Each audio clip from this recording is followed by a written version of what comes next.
Hello guys welcome back to my another mini blog. Morning class वगैरह सब सारा पर पलैलु आम मेस लंच करने आउ लंच रे होता राइस डाल मूंग करी एंड साइड्रे सुकुआ जोड़ा कि फ्रेंड टिके दान करदेला आउ खाई एगेन पलैलु आफ्टरनून क्लास करने एठी मस्त यूट्यूब रो गीत लगे मजा करूँ। देन मैम आसी जाइए क्लास खत्म करापर ए दुई पागल यांक सहित खेलुले। देन आम पलैलु यूनिवर्सिटी स्टोर को किसी प्रिंट आउट्स वगैरह काढ़ापी।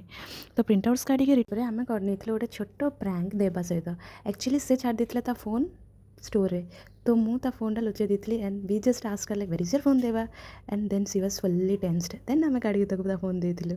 तो ये सब जिन आम पलैलु आम कैंटीन रे ए मनीष मैंने समस्ते पफ और चाय खाइले कि मोर ग्रेप जूस ट्राए करी जोटा कि बहुत ही बकवास था।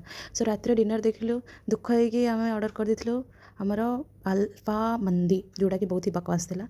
बट देन कौन ही कर सो मैंने ये प्लानिंग प्लॉटिंग करते कॉलेज न जीवार ऑब्वियसली अनसक्सेसफुल हबार था। Thank you.